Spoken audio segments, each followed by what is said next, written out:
The Revolution Podcast, episode 29, The Love Boat. Hi, you're listening to Revolution Podcast. This is Maria Howell as Grace on Revolution.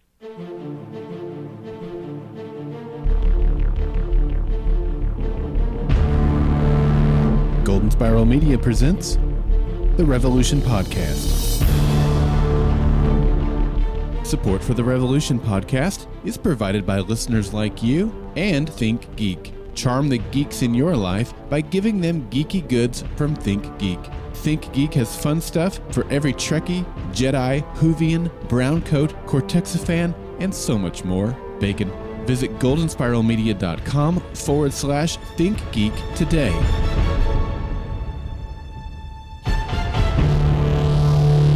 Welcome back to the Revolution Podcast, everybody. I'm Daryl. Bacon. And I'm Jeremy. And the TARDIS is almost, the spin is almost gone. Just got it. There it goes, spinning a little bit more. There you go. If you're joining us for the live show or watching the video on YouTube, our YouTube channel, you see here in between Jeremy and I a wonderful spinning TARDIS that has nothing to do with Revolution, but has everything to do with Think Geek, the nice little ad promo that we just mentioned. And time travel. Doctor Who doesn't have anything to do with time travel. Mm-hmm. What? Anyway, the reason I bring it up is because we love Think Geek. They have all kinds of geeky goodness over there. And as you've heard me say over the last couple of weeks, I was leaving my day job. I say was because I have now officially left my day job, now doing full-time freelancing for web design and podcast production. And as my departing gift, my coworkers, sans Jeremy, because he didn't know, got me the awesome TARDIS that floats. It what's the word for this? I'm not helping. I don't know. Float isn't the best word for it, but you get the idea. And it spins. It's awesome. Got it at Think Geek. So thanks to my awesome coworkers. And if you would like to get one, go over to goldenspiralmedia.com/support. Click on the Think Geek link. That'll give us a little bit of a little kickback for your awesome spending spree over there at the awesome folks at Think Geek. And I got to tell you, it is as cool as you think it is. It levitates. That's the word. It's boop, popped in my head. It levitates. Yeah. It's super cool. Bosocks 0407 says, I'm the Time Lord and you're my sidekick. Thank you, Bosocks. I believe the proper word would be companion and not the Firefly version of that. Let's be clear. Well, if your situation under the table is worked out, I don't know. They want to know if I showered today. And yes, I did. I didn't get out of bed until noon, but I did shower, shaved all 5 whiskers on my cheeks that actually grow. I can't grow anything that's even remotely manly, except on my chin. That's all anyway, I did practice hygiene today. That's what I'm getting at. What do you say we get at the podcast, Jeremy? Okay. Have we stalled long enough? Sure. Tonight we're talking about The Love Boat, and not the cheesy 70s or 80s, whatever era that was in, television show. No, we're talking about the latest episode of Revolution. Okay. That's good to know. At least that's what I'm talking about. I hope that's what you're talking about. I thought this was about the movie Poseidon. The new one or the old one? I don't care. They both sucked. I say new. I mean, it was still like 10 years ago. But anyway, this was written by Melissa Glenn and directed by Charles Beeson. All right, let's get into some news.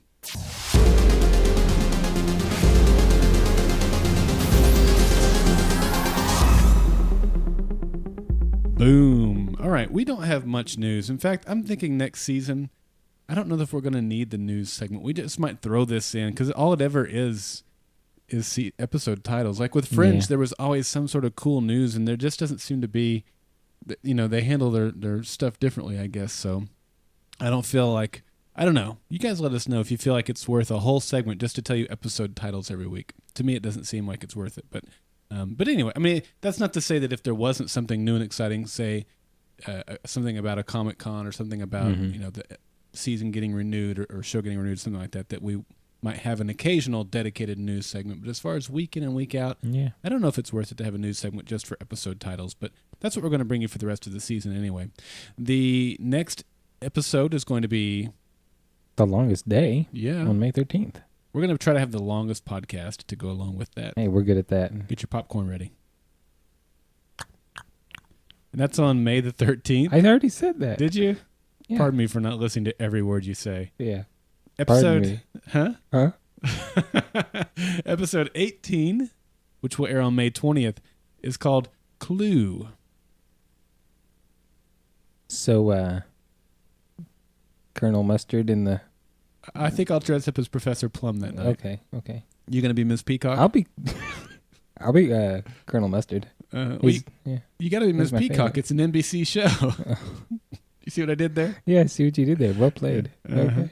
What about, and that's a new episode title, by the way.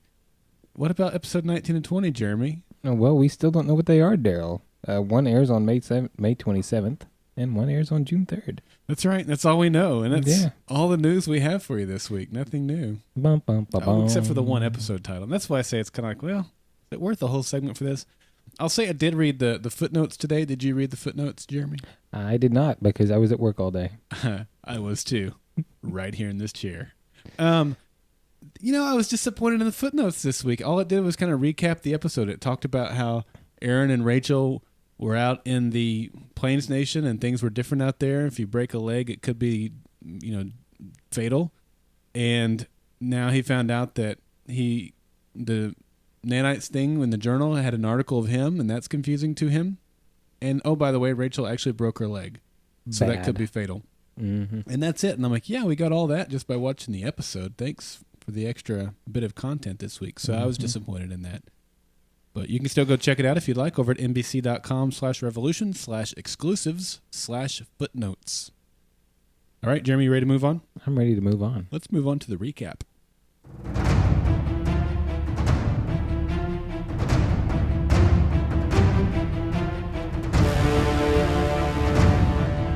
The episode begins in Parkersburg, West Virginia. Miles and Nora make their way into a hidden lab and kidnap Dr. Ethan Camp, a scientist Monroe is using to weaponize anthrax. They make a clean getaway, and Nora's carefully timed bombs blow up the lab as they leave. We're taken back in time 48 hours to see how all this happened. Miles is shocked when Tom arrives wearing a Georgia Federation uniform and carrying a letter from President Foster. Reluctantly, Miles partners with Tom to board a fishing boat and retrieve Dr. Camp. Now that they've captured Dr. Camp, things aren't necessarily better for him. Georgia intends to use him to make anthrax for them. While Miles was capturing Dr. Camp, Tom was capturing Dr. Camp's family. They will reunite them, but only after Dr. Camp makes the anthrax weapons for the Georgia Federation. When Charlie and Nora find out about Tom and Miles' plan, they are livid. Charlie confronts Miles and tells him that what they are doing is no better than Monroe's tactics. They are holding a gun at an 11-year-old's head so that her dad will make a disease. Miles responds by saying he has no choice. Charlie is unsatisfied and teams up with Jason and Nora to lock up Miles and Tom and take over control of the boat. They meet up with the boat carrying Dr. Camp's family and try to escape, but Tom gets free and takes back control of the boat. Just as Tom is about to kill Charlie, Miles breaks free and stops him. Then they are suddenly attacked from the shore. A group of Monroe militiamen have recognized Miles and a massive gunfight ensues. During the gun battle, Miles, Charlie, Jason, and Nora escape with the doctor and his family and leave Tom behind with a few men and try and fend off the militia. Once they've made it back to camp, Miles and Nora help the doctor and his family disappear, and Miles thanks Charlie for bringing him back from being the man he once was. Out in the Plains Nation, Rachel and Aaron find a settlement and beg for food. They are denied food and asked to leave. They steal some food, but the town's leader catches up with them and intends to kill them for stealing. Rachel pulls a gun and shoots the man, and she and Aaron flee. However, Rachel falls down a hill and severely breaks her leg. Aaron finds an abandoned van to hide in, and he does his best to mend her leg. She demands that he go on to the tower without her. She hands him Jane's journal and shows him a page that reveals that the nanites and the power outage are actually linked to some of Aaron's work. Aaron is stunned. The final scene takes us to the tower. Grace is working away at the computer and finally gets the elevator to work. Her guard decides that he'll go down to level 12 to take a look, even though Grace advises against it. The elevator travels down to level 5, level 6, and suddenly stops on level 7. The camera on the elevator goes out, and seconds later, Grace can hear screaming. Then the elevator starts moving again. Level 4, Level 3, Level 2, and finally Level 1. The door opens and the inside is covered in blood. Grace looks on in terror by what she sees.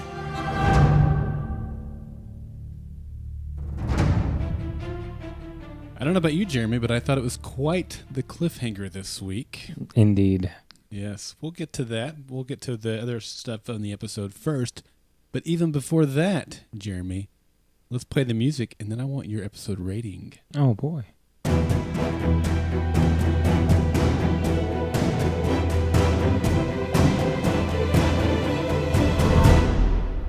All right, lay it on us. All right, well, I gave it 9 out of 10. What the elevators? Because, yeah. Speaking of the cliffhanger, right? Yeah, can I say that? You know, it's a new word. I don't see anything wrong with that. Elevators seems like an appropriate word. Yeah, well, I mean... Yeah. Holy elevators. Batman? Yeah, I mean, why not? It seems appropriate. All right. I don't know about holy elevators. Maybe not. Yeah. I gave it 9 stalker journals. I mean, can you imagine? You open up this journal and there's a picture of you. At least it didn't have, at least it didn't have a heart around him or yeah, anything. that's right. Yeah. You know, what's his name? Aaron Pittman, AP plus, what was her name? Jane? Warren, yeah, plus JW. equals AW. What? Anyway. All right. Where shall we start with this week's episode discussion? At the top. At the top? Yeah. Okay. This was, I was going to say unique. Remind me, have we had any other episodes where it started with like in the future and then kind of flashed back to kind of give us stuff that had already happened? If we go with my theory, this is all the future and we're going to flash back later, right? You know, I am not surprised, folks, that time travel got mentioned again in the podcast this week. That might be a new record, though, as far as how many minutes in. Going for it, man. Yeah, we talked for a while after I started the recording. This is probably 12 minutes into the podcast, and you've already mentioned time travel. And I'm already out of coffee. So you're a fast what drinker, a coincidence. Man. I love this. This is really good. The large size. It's much better than the last stuff we had I liked it. Anyway, okay, so you're saying, golly, you totally went bunny trail. You're the one that went there. Okay. Have we had, back to my original question, have we had this before where they've done this sort of thing where they started and then filled in the story? I can't recall. I know they did a lot of flashbacks on the first half, but most of them. Either way, I thought it was cool. Different. You know, that's a nice little storytelling technique that people will employ. Yeah. You can't use it all the time, but it definitely has a way of the way it inserts you in the middle of the story. It's a great. You know, JJ, here I'm speaking in half sentences again. JJ did this with his first Mission Impossible movie, where you're seeing, Tom in the chair and freaking out and all of that stuff. That doesn't happen until a long time into the film, but it really starts you out like pulse pumping, really exciting. And this kind of did not to the same level, but I thought it was a nice, strong opening. Got you really into the episode right away. Indeed. I'm stuck on the Mission Impossible. I can't remember that. What one was that? 3. I have it on Blu-ray if you'd like to borrow. It starts with him in the chair? Yeah, where they're torturing his wife. It starts there? I believe it does. Wow. I believe it does. All right. I could be wrong. I'm not a movie buff, folks. Okay. Sorry if you're just now realizing that. I don't watch many movies. Are you watching closely? I think that's kind of what you're asking here, though. Mm-hmm. Yeah. Prestige? Are you? No, you haven't seen The Prestige. I told you. I just uttered the words. I don't watch many movies. Well, how can you possibly have that reaction? You've seen Mission Impossible 3 and not The Prestige. So. All right. We're going to do a podcast on that this summer, guys. On what? On The Prestige, you and me. Are we? Yeah. You just invited yourself to podcast I just invited myself to podcast. Can we stay focused here? Come on. All right. Well, no, we've not seen it before in an official capacity that I can think of, but I thought it was kind of a nice little ploy. I did too. I liked it. We got to see everybody. Well, I say everybody.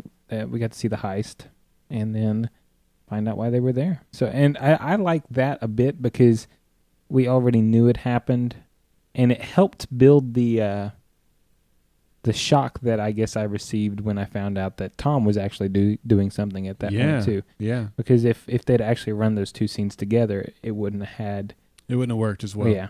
I think they did a good job with that. I thought it was important too that when Tom later in the episode, or Miles, one of them, I think Tom said it and then Miles backed him up, that they had taken his family. While they were doing that, Tom was doing the other thing. Right.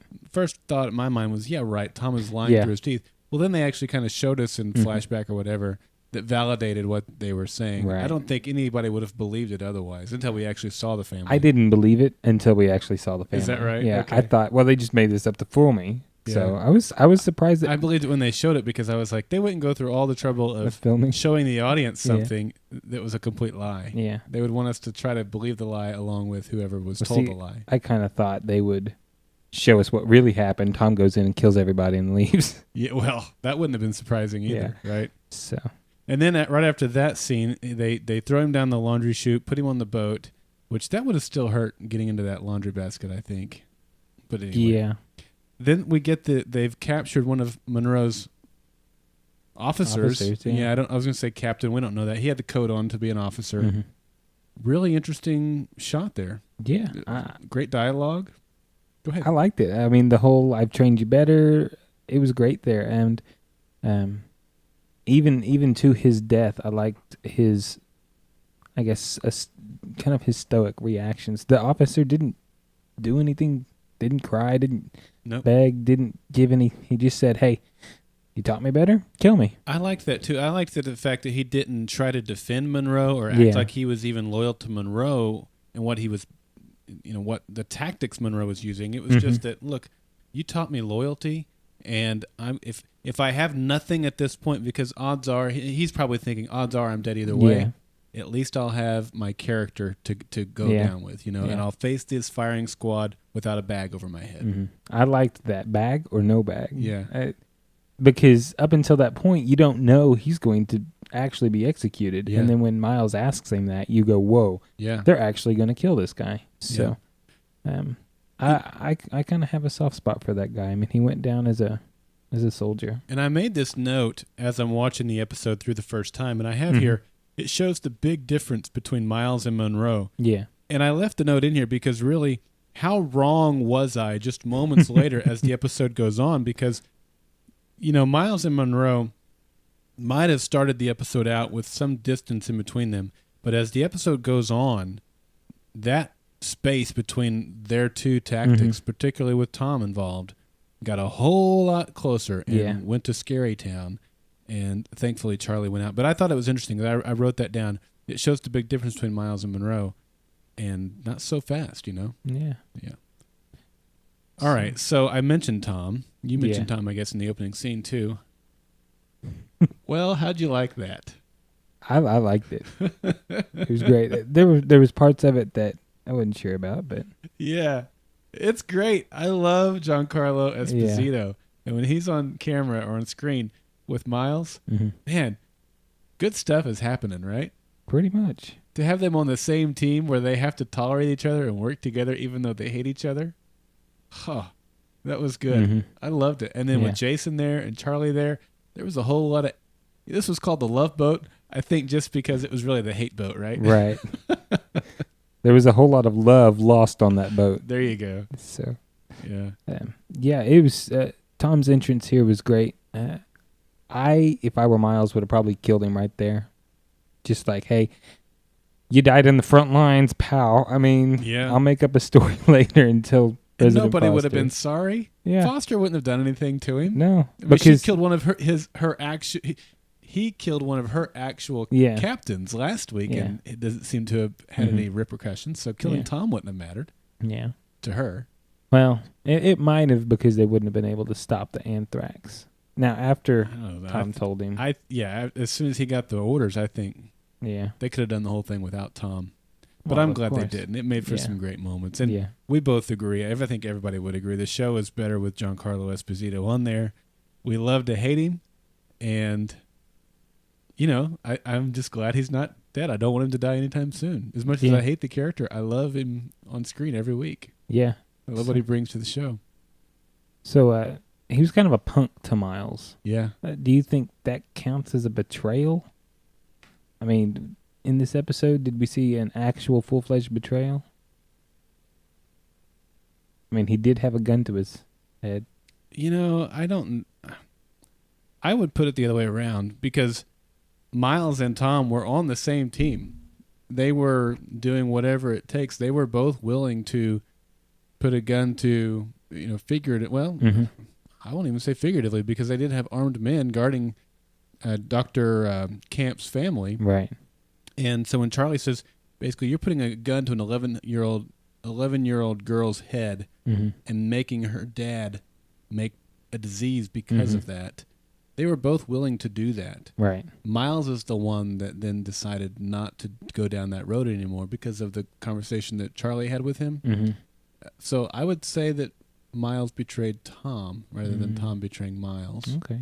I mean, you want to throw another argument out there? Well, I think Tom being there is a betrayal of Miles to himself. So, that's deep. I think the actual betrayal was Tom for Miles. Okay.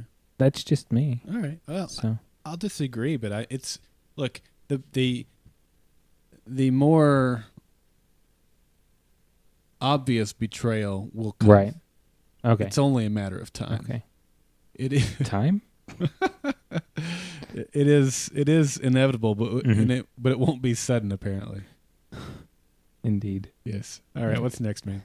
All right. Well, the reason they went to get the good doctor. Who? Dr. Camp. Okay. Yes. Who? Doctor Who? Oh, okay. You want to bring out the TARDIS? We could just set the TARDIS right here in between us. Okay. There we go. Now we have Doctor Who. Yeah, so he's weaponizing anthrax. Yeah. How smart does that sound in this world to you? Oh, my goodness. I don't know anything about anthrax as far as what it physically does to the body, how you can combat it. I know they mentioned penicillin at some point. I don't know if penicillin, I guess that's a vital or valid. I have no idea. Cure. I would say it isn't. I wouldn't have thought so either. I just don't know why they would have mentioned penicillin otherwise. You're literally playing with fire there. Yeah. I mean, one false move, it gets out. Boom. You kill everybody around you. Yeah. So. But it shows. Granted, they tried to use a nuke too. Yeah. Well, I was going to say it shows how crazy he's been. Yeah. He is crazy. But what disturbs me a little bit more, even because that doesn't shock me. You mentioned he's also tried to use a good point. That doesn't shock me. What shocked me is that Foster was willing to go and try to get him to make it for her as well. It'd be one thing to get the doctor out of there, protect him, but to say, get him down here so that we can have anthrax weapons. And that's a level of crazy that I didn't think she was really capable of. So the good guys are really Texas. No, Jeremy. I will find another co-host if you speak like that again. You're right. It's Oklahoma. There you go. All right. That's right. We love picking on Texas. Who said anything about picking on them? Is it true? Well, I guess it could be. Okay. Yeah, it's scary to think that he was willing to unleash anthrax on the world. Now, what's next? We've gone from nuclear weapon to anthrax. What's next? Whatever the chupacabra in the elevator was. Okay. I don't want to talk about that quite yet. Okay. That's our Twitter question for the week. You're going to make everybody wait till Thursday to get the elevator? Yes, I am. I didn't think about it that way. Yeah. I had a hard time coming up with a question that seemed to be It's a good thing they're going to have to wait till Monday to figure out. I asked my wife what the question should be this week, and that's what she suggested. Okay. So that's what we went with. Blame it on my wife. That's what I'm saying. I'll make sure she listens to the podcast. I mentioned that we had some great dialogue this week with Tom. Everybody hates Tom, especially his son Jason, who literally told him that he hates him. Yeah. But he also said that he knows why Tom is working for the Georgia Federation now, so that somebody can kiss his butt and he can, feed his tripping ego. You disagree with that? Is there any other reason why Tom was with the Georgia Federation? I think Tom's with the Georgia Federation because his son screwed him over and made him run from Monroe, and he has to serve another territory. At least that's what Tom said. And I can see why Tom would say that, because from his point of view, Jason did screw him over. Right. man, Jason's on the side of the right. Jason is Mm-hmm. made the right decision. And then Tom completely tries to play the mom card again. Yeah. You know, it's like anytime he and his son get into it, he's like, your mother, you know, she almost died because of frostbite. You know, it's like that's hypothermia. Well, okay, yeah, you're right. It was hypothermia. Sorry, frostbite. You know, it's like he's just trying to make Jason feel. He's trying to manipulate. That's all he does is try to manipulate. He tries to have power over people. That's all that he is about, is feeding his ego. He wants the power. Yeah, it's a manipulation tactic that he's using. So yeah, I don't know. I kind of like the fact that Jason didn't seem concerned about his mom.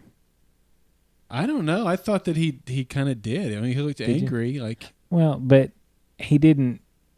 To me, he didn't try and go rescue her, that kind of thing. No. It wasn't something that overly concerned him. I don't think she needs rescuing, though. Well, I don't think so either. But I don't know. We've kind of seen him really dependent and really break down before because his mom was brought into the conversation. At this point, it seems that he's kind of like, okay, well, you're taking care of mom, so. Yeah, I won't deny that or say that's invalid. The way that I took it was... Except for you are. No, I had another perspective. Okay. What I thought was that if Tom is now a commissioned officer, which he made it a point to tell Miles that he's a commissioned officer. Right. Again, is very telling. Miles isn't a commissioned officer. He's doing his own thing and working with the Georgia Federation. He's a general, right? He's not actually commissioned. I don't know. I didn't think that he was, just because... So the answer to the question that we had the other day was actually no, he's not a general in the Georgian Army. My understanding is that he is really more working for the rebels. Okay. But they have a coalition with the Georgia Federation. That makes sense. I could be wrong on that. But Tom made it a point to say, I'm a commission, again, wanting the ego, feeding the power trip thing. But if they made it to Georgia and he is now working for Foster, then it stands to reason that mom is back home in Atlanta, what is their new home now in Atlanta. Right. And she's okay. Right. There's nothing there for Jason to go rescue her from. Yeah. That's the way I took it. Okay.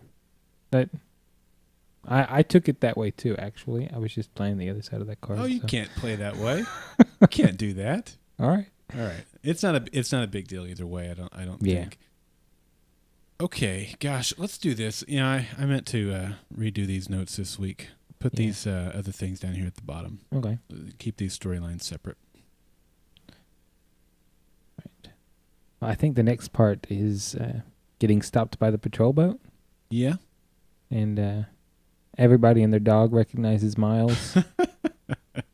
Except when it's convenient for us. Yeah. And this isn't the only convenient thing, but... yeah, it was kind of interesting, but that was answered later on in the episode. I thought that was great. Yes, it was. It was. You're right. It was answered. He did recognize him. Right. And Tom should have been recognized as well. Oh, yeah. Maybe even Tom more so than Miles. But because Tom was in the basement with Charlie and with the gun to his head. Maybe I'm getting confused. I know he was down there. I thought there was another time where Tom should have gotten recognized, but that might have been by the fishing boat, which of course they would have recognized him. So I'm probably confused. Okay. I'm probably confused. Sorry. Dazed and confused. Okay. Yeah. I need to go through these notes again. I'm sorry. That was a terrible note. I made a note that he should have been recognized, and that was my note, not your note. So. Well, I mean, it's still a valid point. Because we didn't know he was recognized until later. I know, but I should have taken it out when he was recognized. Okay. But because it seemed like, the reason I put it in there, it seemed like, everyone recognizes him everywhere he goes, except for now this one time when it was kind of convenient. Right. Yeah, okay. Except for... It wasn't. Yeah. He was recognized. I don't know where we're at in the notes. I'm sorry. You've moved them all around. I have. Well, what was the next part of the episode? We've already... we haven't really discussed a whole lot of the actual event where they're kidnapping and everything. I mean, is there a whole lot to discuss there other than what we briefly said already? Well, we talked, there was definitely the cross, the double cross between Charlie and Jason and Nora versus Tom and Miles. Okay, so we're moving there. That's what you brought up. Oh, no, I'm sorry. I was going back to when they kidnapped the guy. Oh, at the beginning? Yeah. Did we actually discuss that? No. Okay. What do you want to talk about? Well, I was asking if there was anything to talk about. So, no, there's not. So we can move on. I thought we talked about all there was. Okay. We're well past that. I'm sorry. Best podcast ever, folks. Yay. No, because we were talking about them recognizing, not recognizing, but actually recognizing Miles. Right. So then the next thing that happened was the coup, or the mutiny, or whatever you want to call it. Okay. So that's where I was going. Okay, let's go there. All right. So you had the double cross of Charlie and Jason and Nora, kind of taking over the boat against Miles and Tom. Mm. Now they seemed to secure Miles pretty well, chaining him up. Although he got out the hatch, which turned out to be advantageous that he got out the hatch. Didn't do such a good job locking up Tom. Mm-hmm. Now at first I was like, they didn't even bind his hands. I thought they didn't even lock the door. Then because I must have been in the chat room and doing something, because I missed the part where he had to pick the lock to get out of the room. So they did lock him up better than I thought. But man, don't you need to bind those guys, tie him up somehow, or something more? Yeah. Yeah, it just seemed like. I think Miles was pretty well taken care of. The hatch, I mean, they couldn't necessarily plan for that. Yeah. But, especially since they don't know the boat. But at the same time, Tom. I would be more afraid of Tom because he's the guy who's a cold-blooded killer. Miles, you could probably talk yourself out of a situation with him, especially if you're his niece/daughter. Okay, let's talk about that, Jeremy. There was a couple of things on the boat that, for those who are in the Charlie equals Miles' daughter camp, again, you have to look at these things and go, see there?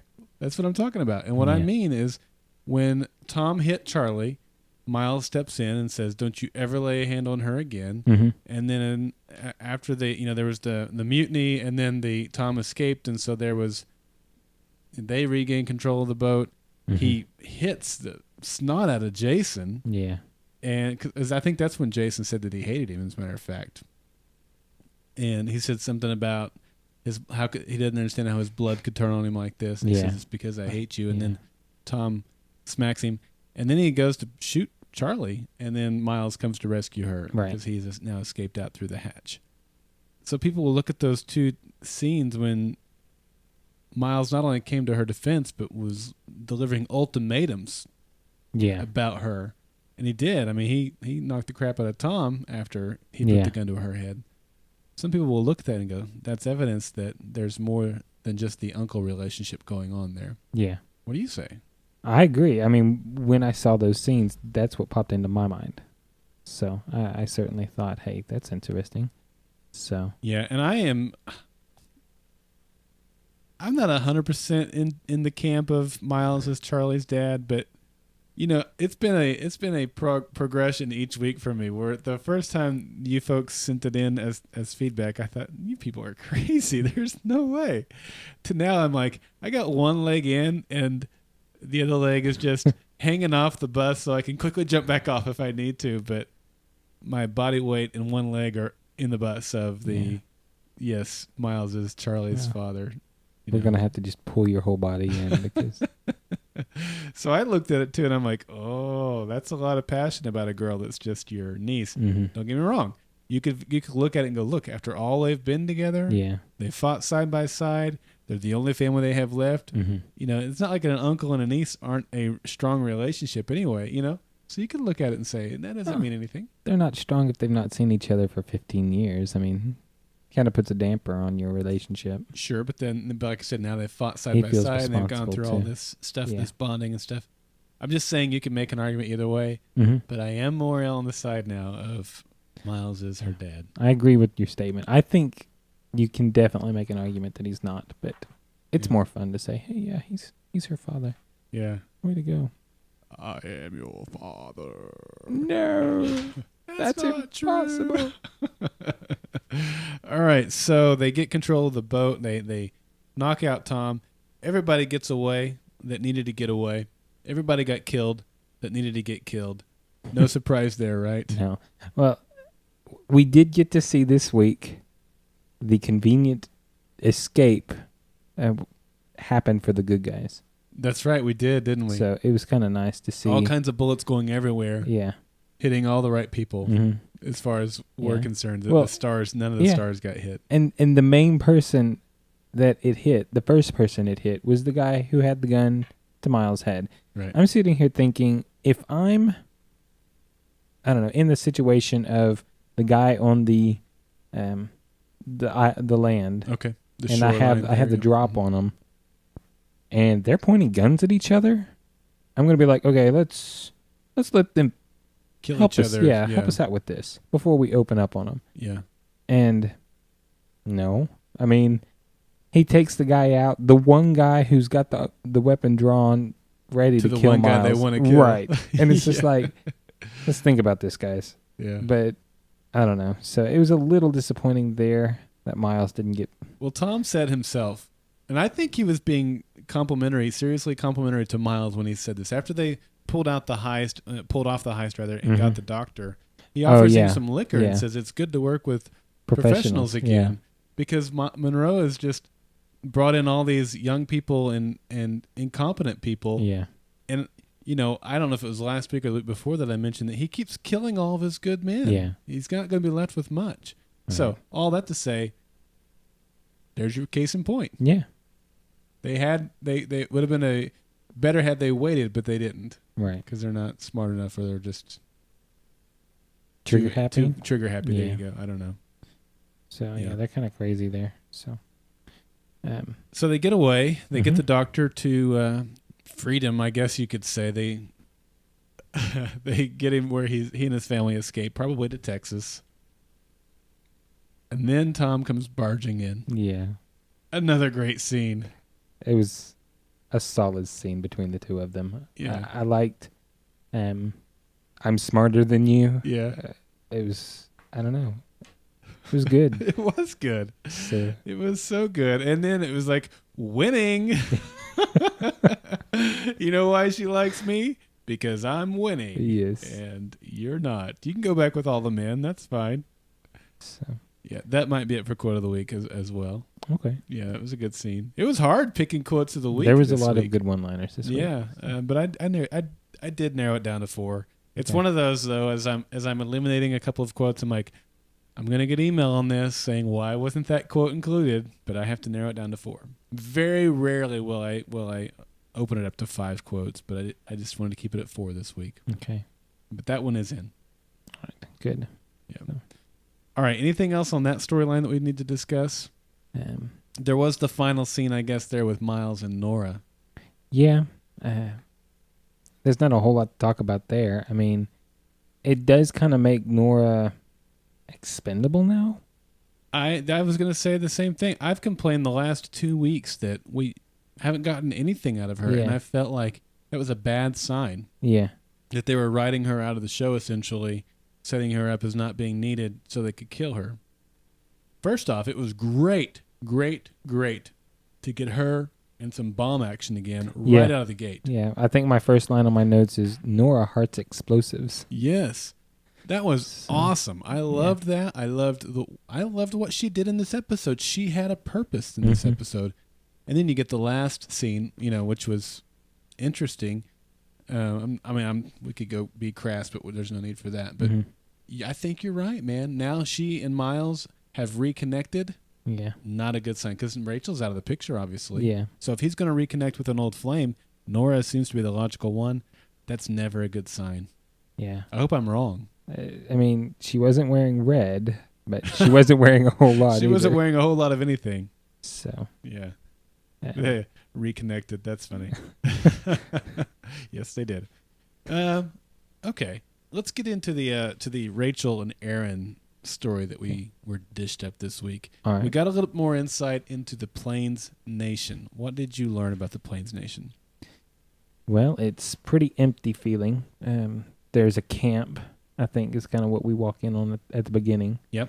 It seemed nomadic. They were all living in tents. Yeah. Probably traveling wherever food was, and maybe where tolerable weather might be. Right. I picked up on that as well until we see him catch up with them. But the fact that they're not willing to share food kind of indicates that they're having a hard time of it as well. Absolutely. I'm a little disappointed that, I mean, I know neither of the two are really survival based, but there's Aaron and Rachel. Rachel haven't found something in 4 days.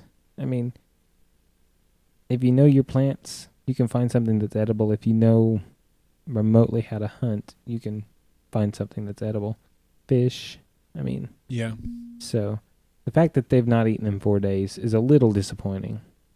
But I guess so. I mean, I'm not a survivalist at all. Mm-hmm. I would probably walk by things that were edible and I wouldn't know it. I might even eat something that isn't. It seemed reasonable to me. Yeah. It's not like either of them have. Well, that's not true. Aaron would have had to have made his way across the country with Miles. You'd think he would have picked up something along the way. They would learn. Yeah. Rachel, we don't know. She might have been provided for at all times. Yeah. But no, Aaron should have picked up on something. That's a good point. Yeah. But it wasn't too big of a deal. But so it didn't seem totally unrealistic to me. It made for a good way to turn the story and to bring in what happened. If you're 4 days hungry, I mean, aren't you going to do anything that you can to find food? So yes, but if you saw an encampment, wouldn't you go there thinking it's an oasis in the desert and you might be able to barter for something? Well, yeah, but you're not going to see that until 3 3/4 of a day have gone by. Yeah. So unless you're following them, which they could be. I don't think they were. Okay. But so Aaron stole some food. Yeah. And according to the footnotes, he stole basically some jerky. He even called it jerky. It was dried meat. Mm-hmm. Just a little bag of dried meat. And the punishment for theft is no mercy, death. Hey, you know what? It seemed to be more of an Old West style way of life out there. And that type of verdict seemed to be appropriate to me. You? I think it's appropriate. At the same time, these people are passing through. Yeah. I think you get the food and you let them go. If they come back and they're a problem, then you execute them. But I think somebody who's not from your group, if they're willing to not put up a fight and give you that back, I think you make sure they're out of town and don't come back. And I'm not saying that wouldn't have been a valid response. By appropriate, all I mean is it seemed appropriate that they would have that type of judgment or punishment or whatever for that type of crime. And I agree with that. Yeah. So especially when it means if you're stealing from my family and it's going to cause them to starve, well, you're causing my family to die. There's no place for that. Right. So Rachel fortunately has a gun that wasn't used for hunting or anything. It was used for nothing. But it's a good thing because she needed it at that point. Yeah. She only had 1 round apparently. So no. I don't think so. She just used 1 round. Okay. Well, when he had the pistol later, she had the revolver. She didn't use the semi-automatic she had. You're right. She didn't. I definitely noticed that too. My first thought was that Aaron had it because he was obviously. But then he stabs the guy. Yeah. So I don't know where the other gun went and why she didn't have both of them. Right. So, ladies and gentlemen, why you need more than 6 rounds in a gun? She only used 4. So apparently he had already used some of that up. And before they ran, they didn't bother and check to see if he had any ammo. Well, who would have? You think his friends are right there about to bear down on you? Shoot them. I don't know. I know they're not trained, but yeah, clearly they're not very. It's hard to run in the dark. I was going to make fun of them, but no. I mean, she falls down the hill, breaks the leg. Looks like she could have been suited up for Louisville, right? Yeah. Yeah, nasty leg break. It was bad. So I have the sentences death. Rachel shot first, and then they were in Lenora, Kansas. I noticed that. Yes, okay. And then I said, then broke her leg. And then I have kind of an arrow going from Rachel shot first. Good for her. Then she broke her leg. This is before they actually showed it. And then I have ... badly. So, because it was a compound fracture. Yes, sticking out of the leg or through the skin, obviously compound fracture. Last week we talked about whether or not Monroe's wound would be a mortal wound. Right. Now, I was not satisfied with the location of his wound in this week's episode. It was in the lower abdomen. Okay. Was it that low? Yeah. He was, down in the gut. Okay. Where he was holding her, where she got shot through the heart, basically, or the upper chest. Yeah. I mean, I know she's shorter than him, but right. she's not that much shorter than him. Yeah. Come on. Convenient. It bounced her off of a rib or something and came back and punctured him, but then it wouldn't have had enough momentum. You wouldn't. It could have just been a bullet fragment too. So I mean, if it fragmented and exited her in one part, I don't know. I don't know. We'll go with it. It's TV. But my question to you this week is this a mortal wound? I think your reasoning and explanation for Monroe last week about the infection and stuff, I think with her wound, it's definitely, this is potential to kill her over the next few episodes. Yep. The only way I see them getting out of this, and I do think it's plausible, is that they will stumble across a medic of some sort. Be it a medicine doctor, like because they're in the Old West. It might be very crude and not very pretty. Yeah. But they'll come across some sort of medic at some level that will be able to help her. It might be boiling some magical leaves that are able to help heal or something like that. That's what I mean by kind of rudimentary type of stuff. But that's that's the way out I see. Yeah. I don't know a way that she survives this, particularly since they reinforced that concept in the footnotes, Aaron's footnotes this week. Yeah. I don't know how she's going to survive it, but I'm still kind of thinking they'll wiggle her out of it. But at the same time, she's not able to walk. I know. And I think that's something that's very important to this situation. He's either going to have to carry her, cart her, find a horse or something. Find a horse, which they'll have horses. They have 2 horses now. Ah, did they take those? They should have. I mean, the horses could have run off. Yeah. But, yeah, that's a good point. So I didn't even think about them taking the horses. So they've not taken other things they needed to take before. So yeah. Maybe they'll find some whiskey for themselves and some beer for the horses. Yeah. I don't know why I said yeah, as if that's the most natural thing to give a horse, but it's a country song. I know. Yeah. One of the 3 that I know. Yeah. That and Thunder Rolls, right? Yeah. And who was it? Yoga Bond says a Native American healer. That is certainly plausible. That type of thing. That's kind of what I'm seeing happen here. Is they'll find someone living off the land who will have been able to have some sort of healing, something rather. It won't be. I don't see them rolling into.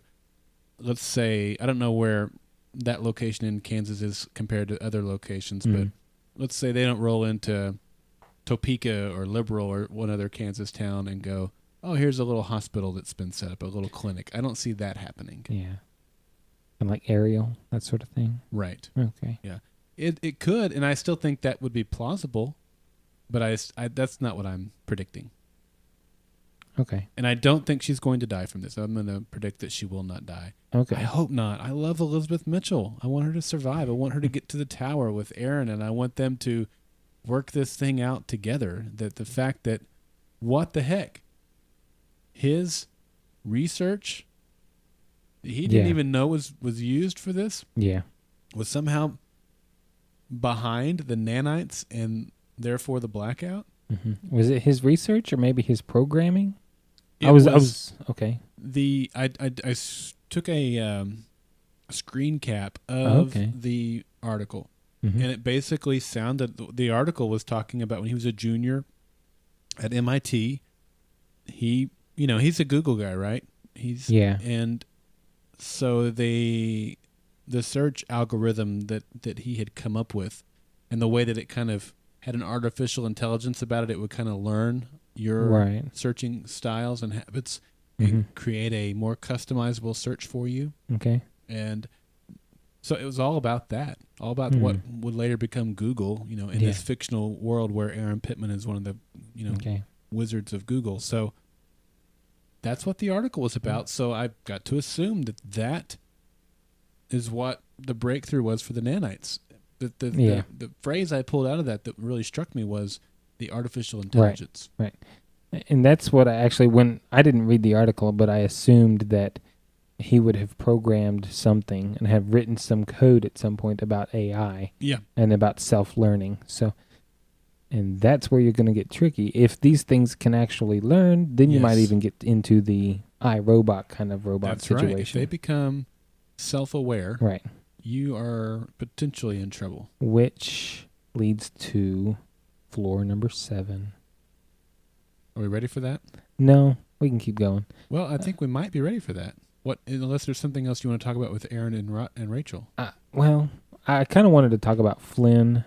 Okay. And I didn't really talk about that. I just talked about his wound. Okay, let's do that. Since we were talking about that a bit ago. And before we actually move on, I'm sorry. Lenora, Kansas is due north of Dodge City. Okay. Which is in central Kansas? West Central? Yeah. Or just it's not on the border. It's halfway between West and Central. Okay. But it's actually several hundred miles north, so it's at the northern part of Kansas. Okay. They're in northwest Kansas. That's not what I was thinking of then. They're almost... they're between like Denver and Colorado Springs. Uh-huh.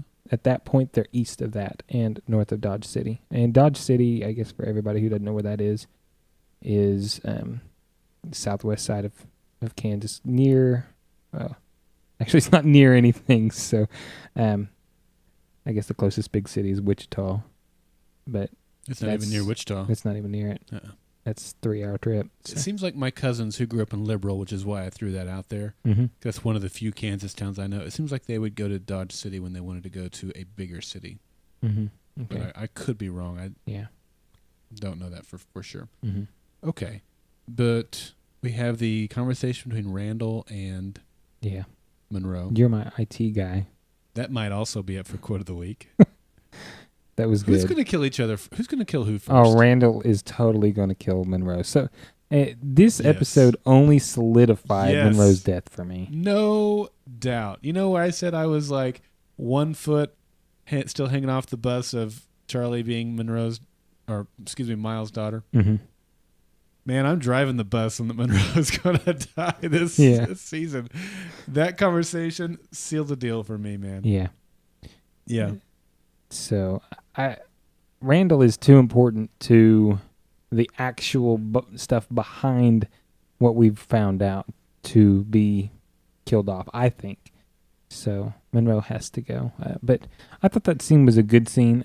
I thought that the arrogance of Monroe was brilliant. Yes. And Randall just looks at him like, oh, you poor child. Yeah. You have no idea. So I think it tells us a lot in that one scene. It did. So. There was a whole lot in that scene, even though it was only 30 seconds long. Yeah. Now, okay, let's play this out a little bit. Let's kind of role play. Not role play is not the right word, but let's just play this out. Randall kills Monroe. Okay? Monroe has a child out there, a son, which we have some good feedback coming in this week about some thoughts on who that might be. That'll be in episode 30. This is episode 29. That'll be in episode 30. Okay. Does the son come into play at all? If either way, I guess, but especially if Randall kills Monroe? Like, if the son would never actually have met his father in an official capacity? No, let's say he finds out. I guess what I'm getting at is, do you foresee a situation in which the son comes to avenge his father's death? I don't, because he doesn't know his father. Unless he does know his father, we just don't know yet. And I don't think he does. It just seems to... Well, I guess it was Emma. Mm-hmm. She could have, I guess, shared with him who his father was. Right. We just can't. I just don't want to forget about that. That was my main motivation in bringing it up. I don't want to forget the big reveal last week that Monroe has a son. Yeah, I think we'll see him, but I don't think he can avenge Monroe without having met Monroe. Yeah, but I mean, they can write however they want. But yeah, it's going to be hard to avenge somebody you've never met. I agree. Unless you just, you realize you had a chance to meet your dad and maybe do something together, go camping together and killed people. I don't know. Yeah. I'm just being stupid here, but it just there is a scenario that you could dream up that he would still want to avenge his father's death, but it doesn't seem it's not as likely as it would be as if they had a relationship of some sort where they knew each other existed. Yeah. Okay. All right, now we can go. Ready for some tower talk? Tower talk. Again, not a lot here. It was great to see Maria Howell back on screen. I love her. I think she does a great job. I was glad to see the goon get it. He must have read that Maxim magazine about 30,000 times by now. Got every speck of it memorized, probably. Yeah. So she gets the elevators working. He goes down against her advice, against Randall's advice. Yeah. What was in the elevator? Well, I think the only thing that I can really see it being is, actually there's two things. It could be some experimented upon beast. Yes. That they had at one point. But right now, the thing that I think it most likely is, and going with what we're learning in this episode, is I think it's nanites. And I think they've become self-aware. And I think they're able to form something that's able to actually perform actions. So they, by their powers combined, they protect the planet, right? No. So I think they may be the robots, the nanites. I think it is. I think there's a camp nearby with a lake. And a child drowned there once when he was a child. Mm-hmm. And now he haunts the place with a long knife of some sort. Okay. Killing whoever comes across his path. Okay. What say you, Bosox 0407? Jason Voorhees. That was their answer, and I had to play off of that. So I'm going to reserve my comments until the next podcast. Right. That is the Twitter poll question. Well, okay. That sounds fair. I thought it was fair. It was a big question, so I thought it was fair to let one of us respond. And not to say you can't respond next time. Of course you can. Yeah. But, yes, I did actually see that. I grew up on horror flicks in the 80s. If it was a horror flick in the 80s, chances are I've seen it maybe twice. So yeah, I've seen all those. Not all of them. I haven't seen Jason Goes to Space or whatever, but I've seen most of them. The good ones. Yeah, so it was speaking of good ones, good episode. Yeah. The great cliffhanger. Do you think we'll get back to the tower next week? Oh, if we don't, I'm going to be livid. Because that's the thing with these cliffhangers. We don't always get back to them right away. Yeah. The end of this episode for me, it went from a good episode to a wow. I can't wait to get back because you've moved all of my notes around, but I said something along the lines of, it was good until here, but this makes me want to time travel to next week. Wish I had those nanites for that. Yeah. But I thought it was a great episode all the way through. In fact, there was one point where I'm like, this episode must be almost over because we've had so much that I've enjoyed so far, some really good lines and some action and stuff, and it was only halfway over. Those are always good. There's two things for me that make it good. Either, holy crap, it's over and I didn't even realize it. Or you're like, oh my gosh, you do become that self-aware state. And you're like, oh my gosh, so much has happened already. This thing must be almost over. And then you look at the clock and you realize it's not. Yeah. Those are typically good episodes for me. Loved the dialogue, well written. This was Melissa Glenn, if I remember right. Yeah, Melissa Glenn wrote this. Did a great job. I wish they were all like this. Yeah. It was good. The great cliffhanger at the end. Yep. I like cliffhangers. All right. Well, like I said, we had some great lines in this episode. Let's see what else made Quote of the Week.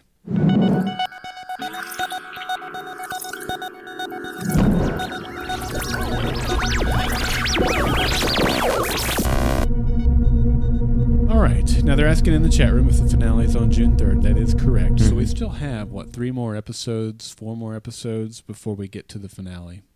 Before the finale, there's 3, and then the finale is the 4th. So we have 4 more episodes this season, so that's good. We still have a lot of time to develop some really awesome things. All right. Well, last week was a runaway again with quote of the week, and it was Da Vinci on meth. Dr. Warren's little diary making any sense? It's kind of like Da Vinci on meth. It's gonna take me a while to translate. Well, maybe I can help. You could get supplies. Right. 2 doctorates from MIT, but I'll go shopping. Super. You know what? We did get a little bit of an answer this week as to why she was being so close to the vest with the journal. Yeah. Well, do you think she knew that yet? Yes. Okay. No question in my mind. You? It was up in the air for me. I wasn't sure if she was hiding it from him or if she hadn't gotten to that page yet. And then when she did, she was like, holy crap. I think she knew. Or holy elevator. It makes me wonder, though, because it was Jane's or Dr. Warren's journal. Mm-hmm. So did she just not recognize Aaron because he now has a beard? Yeah. Or did she recognize him and not want to tell him? Say anything? What was the deal? Well, she didn't know his name. And yeah, it's been 15 years since that photo was taken. And that photo was beardless. Yeah. I can definitely understand that she wouldn't have recognized him. That's what I'm thinking too. Okay. Let's get into the votes, or the quotes for this week. The first one is General of my nuts. I am now a commissioned officer of the Georgia Federation. You gotta be kidding me. Now, we're partners, Miles. Tom, I'm gonna kill you. Foster won't like it. Yeah, well, I don't take orders from her. I certainly don't take them from you. True. But she has provided your adorable rebel cause with a steady stream of men and guns. If you don't work with me, I'll take it all back. And you can go back to being the general of my nuts. All right. I had a hard time completely understanding why that was pertinent to the conversation, but yeah, it was a good quote. It was still funny. All right, quote number 2. You're my IT guy. The goal is to stop the insurgents, not radicalize more of them. Are the rebels pulling their punches? Or Georgia? We have to do whatever it takes. If that means anthrax or one of these new toys you've been building, then so be it. Right, because that'll show Matheson.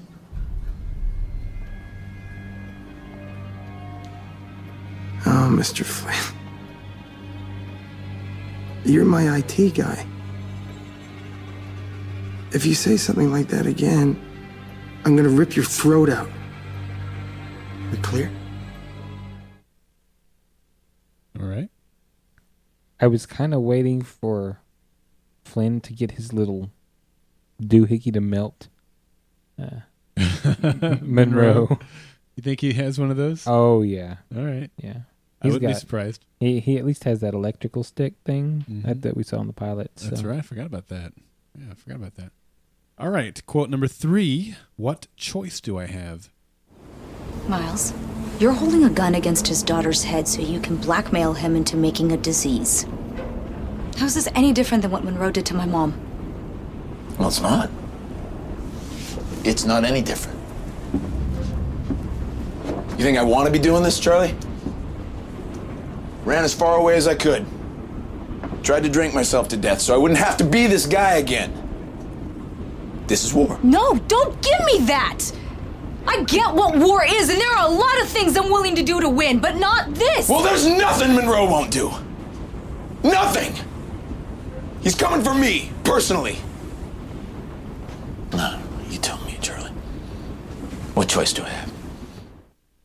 This was such a critical scene, wasn't it? Yeah.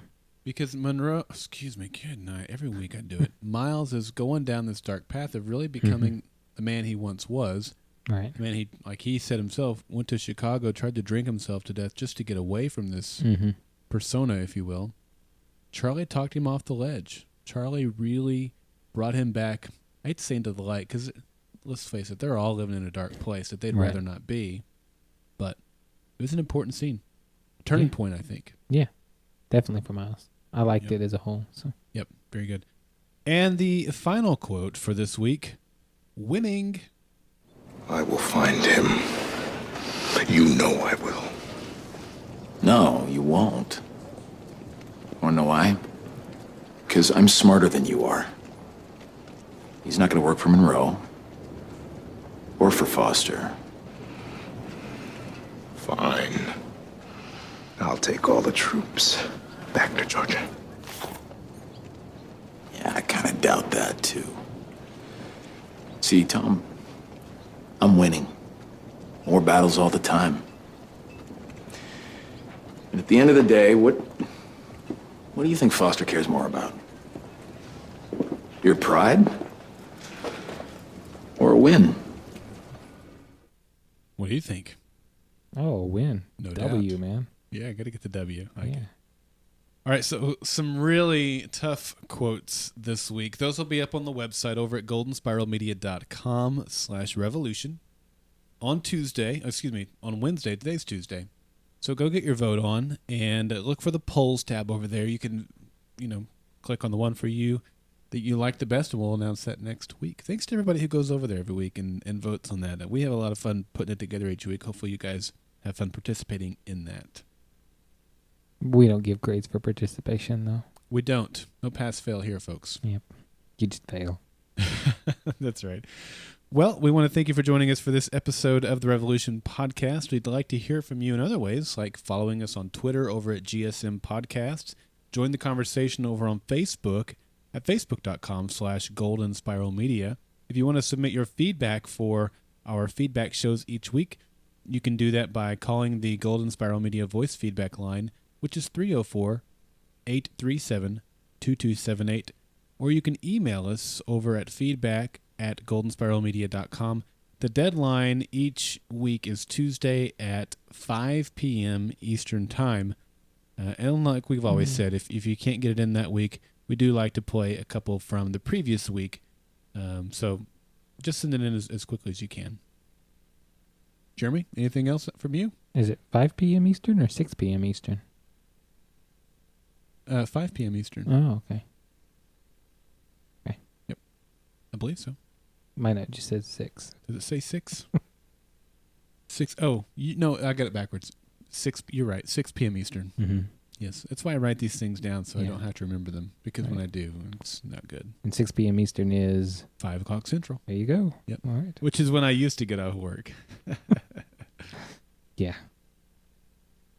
I have nothing to add to that. All right.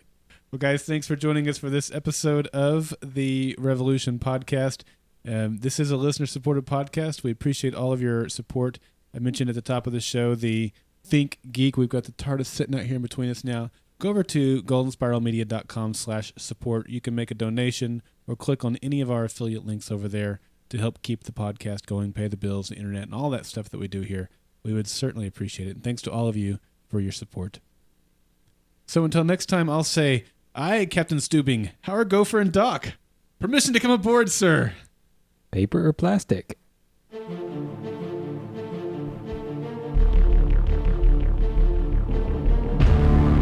The Revolution Podcast and Golden Spiral Media are not associated with Bad Robot Productions, Kripke Enterprises, Warner Brothers, or NBC. Golden Spiral Media's use of any and all copyrighted material is only for parody, news analysis, critique, or educational purposes as provided within United States Code Title 17, aka Fair Use. For advertising opportunities, live show, and other Golden Spiral Media podcast productions, visit goldenspiralmedia.com. Copyright 2012, Golden Spiral Media.